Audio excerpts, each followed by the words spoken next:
Auto ಚಾಲಕರಿಗೆ ನೆರವಾದ action prince. ಹೌದು, ಧ್ರುವ ಸರ್ಜಾ ಅವರು ಈ ಹಿಂದೆ ಒಂದು ವಿಡಿಯೋವನ್ನು ಮಾಡಿದ್ರು.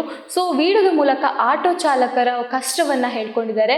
ಸೊ ಇತ್ತೀಚೆಗೆ ಗೊತ್ತಿರ್ಬೋದು ಆಟೋ ಚಾಲಕರ ಪಾಡು ಇಂಥ ಪಾಡಾಗಿದೆ ಅನ್ನೋದನ್ನು. ಯಾಕಂದರೆ ಗ್ಯಾಸ್ ಇಲ್ಲ, ಹಾಗೆ ಆಟೋ ಚಾಲಕರಿಗೆ ಸರಿಯಾಗಿ ಒಂದು ಅವರ ಕರ್ತವ್ಯವನ್ನು ನಿರ್ವಹಿಸೋಕ್ಕೂ ಅವ್ರಿಗೆ ಆಗ್ತಿಲ್ಲ. ಸೊ ಹಾಗಾಗಿ ಆಟೋ ಚಾಲಕರ ಪರವಾಗಿ ಆಕ್ಷನ್ ಪ್ರಿನ್ಸ್ ಅವರು ಕೂಡ ನಿಂತಿದ್ದಾರೆ. ಸೊ ಇದರ ಬಗ್ಗೆ ವಿಡಿಯೋವನ್ನು ನೋಡ್ತಾ ಹೋದಾಗ ವಿಡಿಯೋದಲ್ಲಿ ಸಾಕಷ್ಟು ಒಂದು ಯಾವ ಪಕ್ಷ ಅಂತಲೂ ಅವ್ರು ಮಾತಾಡಿದ್ರು. ಅಂದರೆ ಈ ಪಕ್ಷದವ್ರು ಸಹಾಯ ಮಾಡಬೇಕು, ಈ ಪಕ್ಷದವ್ರು ಸಹಾಯ ಮಾಡಬೇಕು ಅಂತ ಯಾವ ಪಕ್ಷದ ಬಗ್ಗೆನೂ ಅವ್ರು ಮಾತಾಡಿಲ್ಲ. ಆದರೆ ಆಟೋ ಚಾಲಕರು ನಮ್ಮ ದೇಶದ ಬೆನ್ನೆಲುಬು ಅಂತ ಮಾತನ್ನ ಶುರು ಮಾಡಿದ್ದಾರೆ. ಸೊ ಹಾಗಾಗಿ ಆಟೋ ಚಾಲಕರ ಪರವಾಗಿ ಧ್ವನಿಯನ್ನು ಎತ್ತಿದ್ರಲ್ಲಿ ಆಕ್ಷನ್ ಪ್ರಿನ್ಸ್ ಅವರೇ ಮೊದಲನೇವರು ಅಂತ ಅನ್ಸುತ್ತೆ. ಯಾಕಂದರೆ ಈ ಹಿಂದೆ ಆಟೋ ಚಾಲಕರು ಎಷ್ಟೇ ಕೂಗಾಡಿದ್ರು ಕೂಡ ಯಾವ MLA ಆಗಲಿ ಅಥವಾ ಯಾರೇ ಆಗಲಿ ಇದ್ರ ಬಗ್ಗೆ ಮಾತೇ ಆಡಿಲ್ಲ.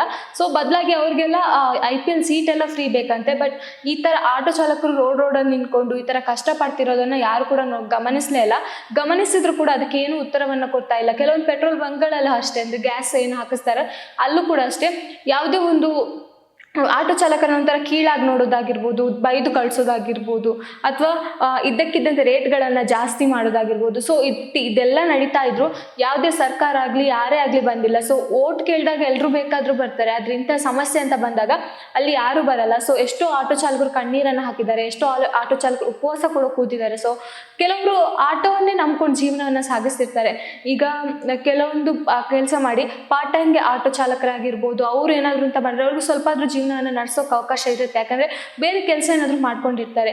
ಈಗ ನೈಟ್ ಡ್ಯೂಟಿ ಅಂದರೆ ಈಗ ಕೆಲವೊಮ್ಮೆ ಊಬರ್ ಆಗಿರ್ಬೋದು, ಓಲಾ ಆಗಿರ್ಬೋದು, ಈ ಥರ ಎಲ್ಲ ಕೆಲಸವನ್ನು ಮಾಡ್ಕೊಂಡವರು ಬೇರೆ ಕೆಲಸ ಮಾಡಿಕೊಂಡು ಇದನ್ನು ಮಾಡಿಕೊಂಡು ಅವರು ಜೀವನವನ್ನು ಈಗ ಸಾಗಿಸ್ತಾರೆ. ಬಟ್ ಆಟೋವನ್ನೇ ನಂಬ್ಕೊಂಡು 15 ವರ್ಷ 30 ವರ್ಷದಿಂದ ಆಟೋವನ್ನೇ ಓಡಿಸ್ತಾ ಬರ್ತಿರೋರು, ಸೊ ಅವರಿಗೆಲ್ಲ ಹೇಗೆ ಸಾಧ್ಯ ಅನ್ನೋದು. ಯಾಕಂದರೆ ಬೆಳಿಗ್ಗೆಯಿಂದ ಮಧ್ಯಾಹ್ನ ತನಕ ಆ ಒಂದು ಆಟೋ ಸ್ಟ್ಯಾಂಡಲ್ಲೇ ಅವರ ಜೀವನವನ್ನು ಹೋಗ್ತಾ ಇದ್ದಾರೆ. ಅಂದರೆ ಪೆಟ್ರೋಲ್ ಬಂಕ್ ಹತ್ರನೇ ಇರ್ಬೋದು ಅಥವಾ ಗ್ಯಾಸ್ ಹಾಕಿಸೋದ್ರಲ್ಲೇ ಆ ಕ್ಯೂವಲ್ಲೇ ಅವರ ಒಂದು ಅರ್ಧ ಜೀವನ ಮುಗಿತದೆ ಅಂತ ಹೇಳ್ಬೋದು. ಯಾಕಂದರೆ ಬೆಳಗಿಂದ ಮಧ್ಯಾಹ್ನ ತನಕ ಅಲ್ಲೇ ಊಟ ಆಗಿರ್ಬೋದು, ತಿಂಡಿ ಆಗಿರ್ಬೋದು ಎಲ್ಲವನ್ನ ಬಿಟ್ಟು ಅಲ್ಲೇ ನಿಂತು ಕಾಯ್ತಾ ಇರ್ತಾರೆ. ಇನ್ನು ಬೆಳಗಿನ ಕೆಲವೊಂದು ಕಡೆಗಳಲ್ಲಿ ಎಷ್ಟೋ ಆಟೋ ಚಾಲಕರು ಕುಸಿದು ಬಿದ್ದಿದ್ದಾರೆ, ಅಂದರೆ ತಲೆ ತಿರುಗಿ ಬಿದ್ದಿರುವಂಥ ಘಟನೆಗಳು ಕೂಡ ನಡೆದಿದೆ. ಸೊ ಇದರ ಪರವಾಗಿ ಯಾರು ಕೂಡ ಧ್ವನಿಯನ್ನು ಎತ್ತಿಲ್ಲ. ಆದರೆ ಆಕ್ಷನ್ ಪ್ರಿನ್ಸ್ ನಮ್ಮ ಧ್ರುವ ಸರ್ಜಾ ಅವರು ಇದರ ಬಗ್ಗೆ ಮಾತಾಡಿದ್ದಾರೆ. ಸೊ 25 ಲಕ್ಷ ದೇಣಿಗೆಯನ್ನು ಕೂಡ ಕೊಟ್ಟಿದ್ದಾರೆ.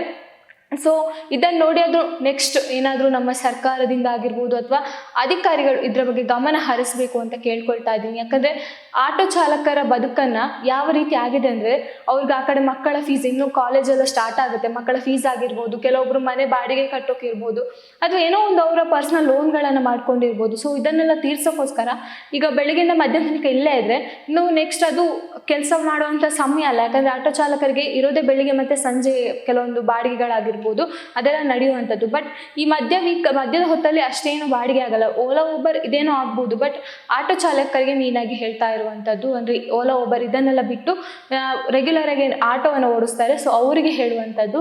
ಸೊ ಹಾಗಾಗಿ ಅವರು ಧ್ರುವ ಸರ್ಜಾ ಅವ್ರು ಹೇಳಿರೋ ಪ್ರಕಾರ ನಾನು ಆ ಪಕ್ಷ ಈ ಪಕ್ಷ ಅಂತೇನು ಹೇಳ್ತಾ ಇಲ್ಲ, ಎಲ್ಲ ಹಿರಿಯರೇ, ಸೊ ತಿಳಿದವರೇ ಇದ್ದೀರಾ, ಸೊ ಇದರ ಬಗ್ಗೆ ಗಮನ ಹರಿಸಿ ಅಂತ ಕೂಡ ಕೇಳ್ಕೊಂಡಿದ್ದಾರೆ.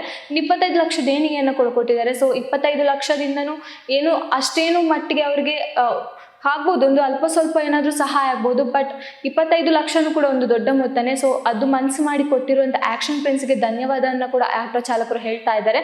ಆದರೂ ಅಧಿಕಾರಿಗಳು ಇನ್ನೂ ಇದರ ಬಗ್ಗೆ ಯಾವುದೇ ರೀತಿಯ ಗಮನವನ್ನು ಹರಿಸಿಲ್ಲ. ಸೊ ಆದಷ್ಟು ಬೇಗ ಇದರ ಬಗ್ಗೆ ಗಮನ ಹರಿಸಿ ಅಂತಲೂ ಕೂಡ ಕೇಳ್ಕೊಳ್ತಾ ಇದ್ದೀನಿ.